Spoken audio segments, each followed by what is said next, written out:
여러분, 우리는 누군가에 대해서 아내와 남편을 포함해서 내 마음에 상처를 주고 내게 피해를 주었을 때 나는 그런 사람 아니다라는 착각을 한다는 거. 나도 다를 바가 없다. 여러분, 그렇게 생각하셔야 됩니다. 늘 그럴 가능성 있는 자신이 나도 용서받고 자비를 받아야 될 대상이라고 생각한다면 우리가 원수라고 할지라도 용서하는 자리까지 나아가야 되지 않겠습니까? 여러분, 우리는 죄를 지어야만 죄인이라고 생각하지만 하나님은 그렇게 안 봅니다. 죄를 마음에 품고 있으면 다 죄인으로 보는 거예요. 차이가 뭐냐? 죄를 행동할 수 있는 환경과 여건이 마련됐느냐의 차이뿐이에요. 근데 내가 죄인인데 죄된 행동을 하지 않은 건 그런 여건과 환경에 노출되지 않았기 때문에 그래요. 그나마 우리는 다 죄인이에요. 아멘. 나도 누군가에겐 원수가 될 수 있다. 그러나 분명히 말하지만 원수 사랑은 의지와 율법이 아닙니다. 원수 사랑은요, 선택이에요. 원수를 사랑하기로 결단할 때 예수님이 우리를 그렇게 만들어 가십니다. 그리고 그렇게 만들어 가게 되는 힘이 바로 예수님이 주시는 복에 의해서 결정됩니다. 우리는 그렇게 예수님이 주시는 복을 받으면 우리도 예수님처럼 하나님처럼 원수를 사랑하는 데까지 이룰 수 있어요. 그래서 원수 사랑은요, 열매입니다. 율법이 아니에요. 원수 사랑해야 돼. 그게 아니라 예수님의 제자로 예수님이 주시는 그 제자에게 주시는 축복을 받으면 원수를 사랑하게까지 되는 은혜를 받습니다. 아멘. 우리는 그 복을 받기만 하는 거예요. 받기만 하면 됩니다. 그런데 이 복이라는 게 그냥 입만 벌리면 주어지는 게 아니에요. 이 원수를 사랑하기까지 되는 그 복은요, 그 복을 주시는 그 길 위에 섰을 때 우리가 그 복을 받습니다. 그러면 원수를 사랑하게 이르는 그 복은 우리에게 어떻게 주어지는가? 오늘 크게 두 가지만 살펴보겠습니다. 첫 번째, 본문 20절, 21절 말씀이에요. 예수께서 눈을 들어 제자들을 보시고 이르시되 너희 가난한 자는 복이 있나니 하나님의 나라가 너희일 것이며 지금 줄인 자는 복이 있나니 너희가 배부름을 얻을 것이며 합니다. 그럼 원수를 사랑하는 것에 이르는 복을 받기 위해서는요, 가난한 자가 되십시오. 예수님께서는요, 복을 주십니다. 여기 복은 세상 복이 아니라 하나님의 형상에 이르게 되는 제자가 누리는 복입니다. 이 복을 받음으로 예수님을 닮아가고 예수님의 능력과 생명을 흘려보내는 그리스도의 사람이 되는 것입니다. 그래서 원수까지 사랑하게 되는 거예요. 근데 이 복은요, 부유한 자가 받는 게 아니라 가난한 자가 받는 복이랍니다. 그래서 우리는 가난한 자가 되어야 해요. 가난한 자가 되면 이 복을 받습니다. 그러면 가난한 자는 어떤 자입니까? 가난하다는 말은 실질적으로 헬라어로 물질적인 가난을 뜻하는 말이에요. 근데 본문의 의미는 단순히 물질적으로만 가난하다는 얘기가 아니에요. 물질적인 가난으로 인해서 압제했고 사회적으로 억압받는 아무런 힘도 능력도 특권이 없는 것을 가리킵니다. 이런 상태가 가난한 자예요. 그리고 마태는 물질적으로 가난한 자를 가리키지 않고 같은 얘기를 하는데 심령이 가난한 자를 얘기를 합니다. 그렇다면 오늘 누가복음에서 예수님이 복을 선포하는 가난한 자는요, 두 가지 의미를 다 갖고 있다고 봐야 돼요. 물질적으로 가난한 자고 심리적으로도 가난한 자를 말해요. 영적으로 가난한 자를 포함한 것입니다. 그러니까 가난한 자는 어떤 특징을 가져요? 늘 부족하고 체험을 갈망하게 되어 있습니다. 돈이 없는 사람은요, 자기 자신이 아무런 힘도 없고 특권도 없고 사회적으로 무시당하고 도움을 받기를 어느 누구보다도 갈망하는 사람이 가난한 자예요. 가난해 본 사람은 알아요. 그죠? 얼마나 비참하고 도움 없이는 할 수 없는 그 비참함. 그 가난한 사람이 도움을 간절히 구해요. 근데 우리는 물질적으로 가난한 문제에 대해서는 모든 사람이 공감하고 두려워하는데 영적인 가난함에 대해서는 너무 의미를 부여하지 않습니다. 영적인 가난한 것은 한마디로 그 영, 우리 안에 가장 중심에 존재하는 이 영이 하나님으로 인해서 채워지는 것을 갈망하지 않는 거예요. 하나님이 없는 상태, 이게 가난한 거예요. 영이 가난한 사람들은 그래서 하나님이 없이 없는 상태이기 때문에 그 영에서 전달되는 여러 가지 두려움에 노출되어 있습니다. 그래서 영이 가난한 사람은요, 굉장히 두려움이 많습니다. 영이 가난한 사람은요, 하나님의 은혜가 흐르지 않기 때문에 자기밖에 모릅니다. 다른 사람을 사랑하고 배려하는 마음까지 못 가요. 그냥 다 이해관계만 있어요. 그리고 영이 가난한 사람은요, 영적으로 마귀나 어둠의 세력을 이길, 유혹을 이길 힘이 없습니다. 그러니까 영적인 간에는 하나님과의 관계가 약해지거나 끊어지면서 그 내면의 중심이 끊임없이 흔들리고 두려워지는 상태를 말해요.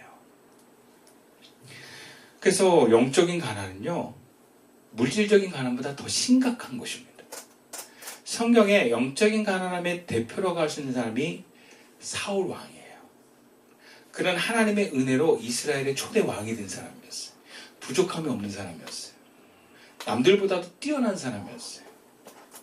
그런데 하나님의 뜻을 저버리고 불순종하면서 하나님이 떠나버리는, 하나님의 영이 떠나버리는 일을 하면서 영적인 가난한 자가 됩니다.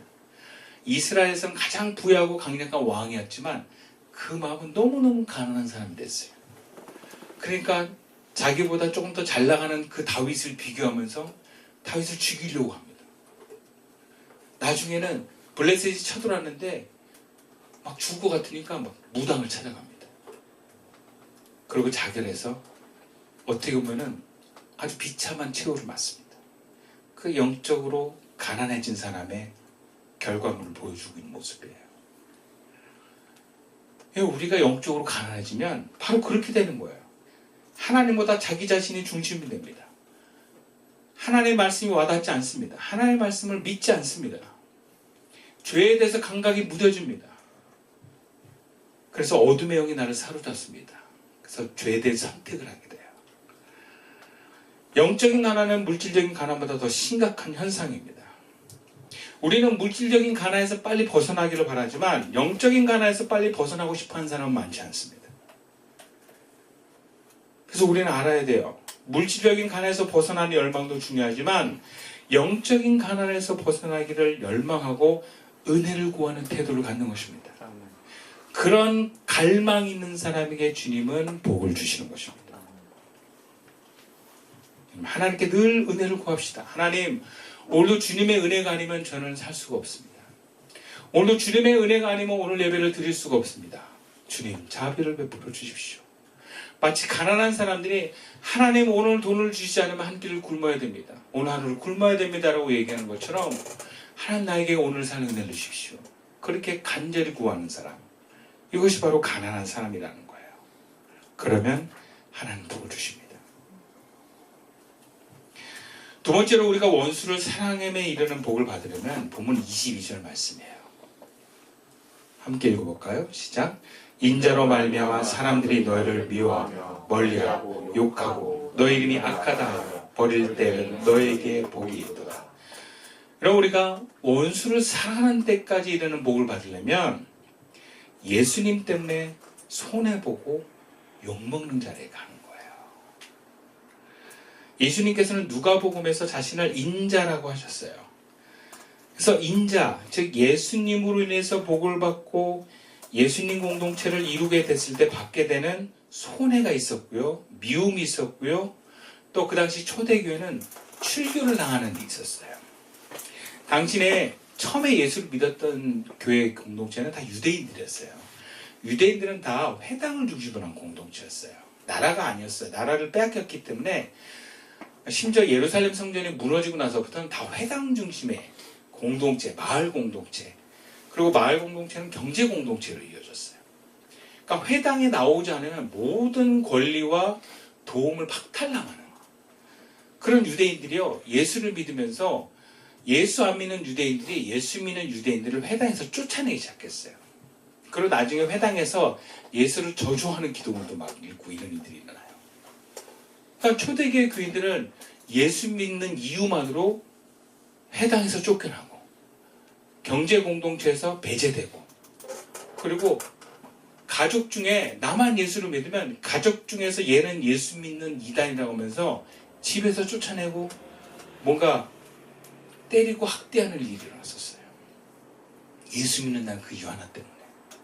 여러분 그게 이스라엘에게만 일어났던 일이 아니라 한국에도 처음에 기독교 들어와서 예수 믿을 때 우리 선배들이 그런 일을 많이 겪었어요. 제가 예전에 신방 다니면 권사님들이 다 그 얘기예요. 내가 처음에 예수 믿어가지고 남편한테 두들겨 맞았다. 내가 처음에 예수 믿어가지고 시어머니가 나를 쫓아냈다. 뭐 이런 얘기가 비일비재예요. 그러니까 예수를 쫓겨다니고 맞으면서 모욕 당하면서 믿었어요. 그러면서 결론은 뭐예요? 근데 내가 다 구원시켰어. 뭐 이렇게 얘기해요. 뭐 자기가 다 구원시켜. 근데 그만큼 다 전도하고 기도해가지고 다 예수 믿었다는 얘기죠. 다 처음에 어렵게 다 예수를 믿었던 간증들을 해요. 요즘엔 그런 애들이 별로 없잖아요. 뭐 우리 애들이 뭐 예수 믿는다고 때리긴 해요. 제가 뭐 쫓아내기라도 합니까? 근데 옛날에 그런 일들이 있었어요. 그리고 근데 이러한 손해와 배제와 마음은 초대교회와 우리나라 한국교회 초기 역사에만 있는 게 아니라 오늘날에도 있습니다. 여러분. 가깝게는 우리가 예수님에 따라 선택하는 것에 얼마든지 우리는 미움과 배척을 받을 수 있어요. 내가 어떤 예수님 때문에 하는 그 선택이 미움받을 수 있어요. 원래 부부가 한 사람이 예수 잘 믿으라 그러면 그거 되게 꼴보기 싫거든요.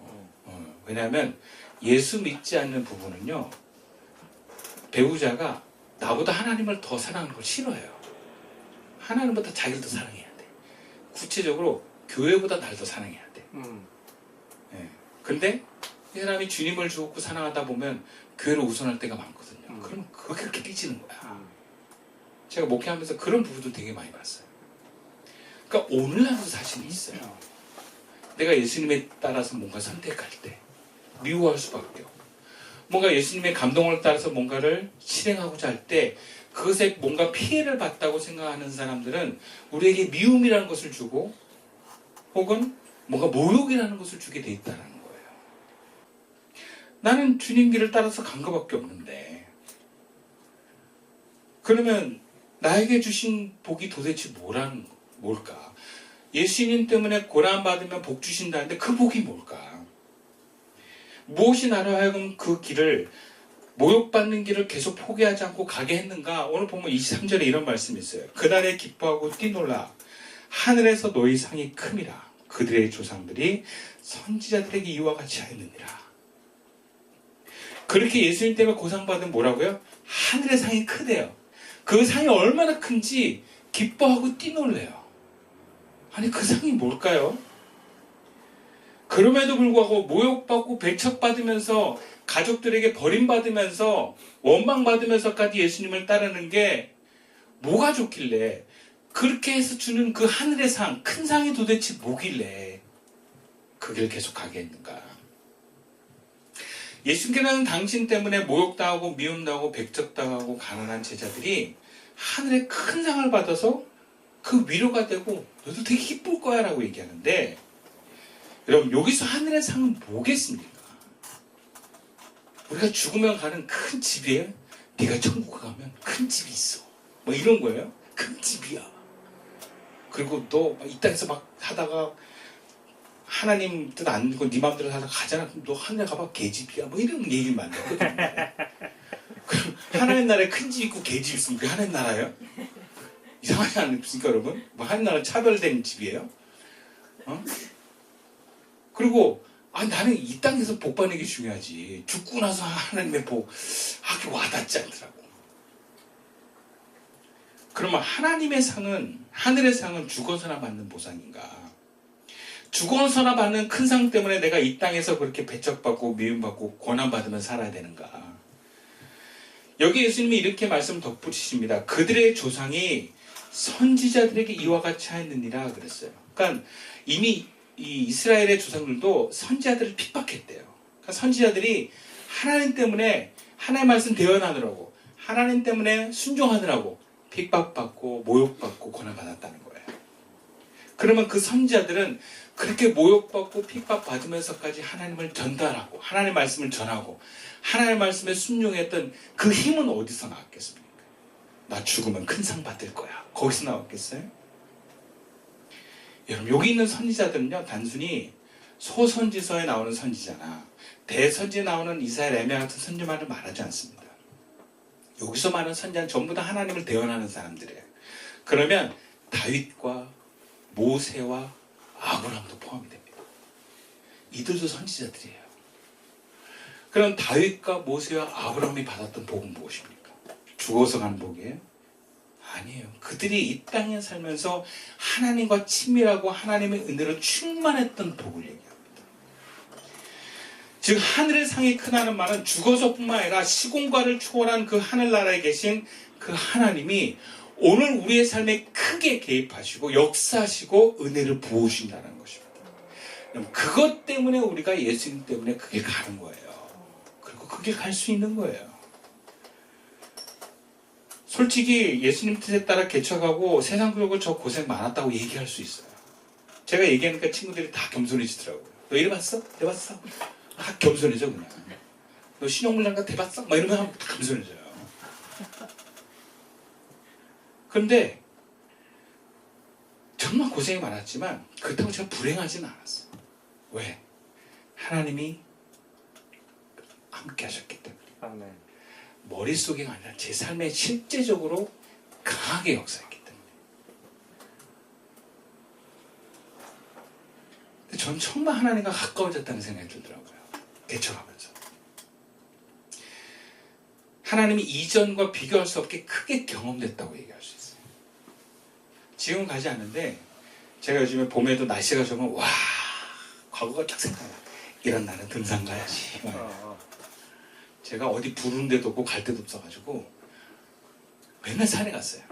그럼 산에 가면 올라갈 때 울면서 기도하는 거야. 아, 주님 뭐도 안 되고 뭐도 안 되고 아내는 나한테 뭐라 그러고 어머니 나한테 뭐라 그러고 집 나가라 그러는데 갈 데는 없고 더럽고 치사해 막 이러면서 올라가는 거야 그냥. 그리고 막 그렇게 막 토로하다가 정상 쪽 올라가면 하나님이 임해. 그러면 정상에서 주님과 막 대화를 해. 그럼 내려오면 제가 변해 있어. 그 다음에 또 열받으면 또 올라가는 거야. 네. 그래서 늘 산에 가서 그렇게 하나님하고 기도하고 교제하고 그렇게 보냈어요. 그러니까 산 하면 저는 주님을 만나는 곳이에요. 그러니까 저는 굉장히 큰 하나님의 상을 받았더라고요. 그것이 얼마나 귀한지 제가 말로 다 설명할 수 없지만 하나님이 저를 통해서 이루실 그 계획과 그 섬세한 도우심이 내 삶에서 경험된다는 것은 참으로 큰 복입니다. 이게 하늘의 큰 상이에요. 두려움이 없어집니다. 그리고 사람들이 잘 용서가 돼요. 품어줘요. 그리고 하나님이 주시는 그 감격 속에서 또 살면서 주시는 많은 하나님의 유익들을 경험하게 됩니다. 정말 하나님의 손길이 와닿을 때마다 거기서는 굉장히 큰 감사가 있어요. 그러니까 별거 아니지만 비싸게 했다, 뭐 혜택을 누렸다, 하나님이 내 삶에 이렇게 간섭하시는구나. 하나님이 이렇게 섬세하게 도우시는구나. 하나님 날 배려하시는구나. 여러분 여기서 오는 기쁨이 있어요. 오늘 본문에서 큰 상을 받을 거라 기뻐하고 뛰놀아라. 이게 어떤 느낌인지 오는 거예요. 야, 주님이 날 사랑하시는구나. 이것은 다윗이 하나님을 향해서 찬양하며 심지어 막 덮개가 오는데 뛰놀았던 그 느낌의 묘사와 같은 그 감동이라고 할 수 있어요. 여러분, 하늘의 큰 상을 받는 것은 가장 행복한 길입니다. 하나님이 여러분과 함께하는 길이에요. 우리가 못해서도 아니라 우리가 뭐 잘나서가 아니라 뭔가를 뭐 해냈기 때문에 아니라 그 주님에게를 묵묵히 따라오면서 주님 때문에 모욕받고 주님 때문에 심지어 뭔가 손해를 보는 그 길을 걸어갔던 우리에게 주시는 하나님의 복은 큽니다. 우리가 그 길 다 가야 되지 않겠습니까? 이런 말씀 마칠게요. 물론 우리가 세상적으로 고생당하고 가난하고 모욕만 당하는 것은 하나님의 본뜻은 아닐 것입니다. 그러나 때로는 세상적으로 고난받고 가족에게 미움받고 배척을 받아도 예수님으로 인해서 우리가 그 배척받는 길을 선택해야 될 때가 있어요. 그때가 언제 올지 모르지만 이미 그 순간이 왔는지 모르지만 여러분 우리는 원수를 사랑하는 길을 선택할 수 있기를 축원합니다. 아멘. 그리고 주님이 이끄시는 그 길을 주저하지 말고 나를 던지십시오. 모험하세요. 그러면 제자가 받는 복을 받을 것입니다. 그 복이 얼마나 크고 놀라운지 예수님은 이렇게 표현하십니다. 그날에 기뻐하고 뛰놀라. 하늘에서 너희 상이 큽니다. 기도드리겠습니다.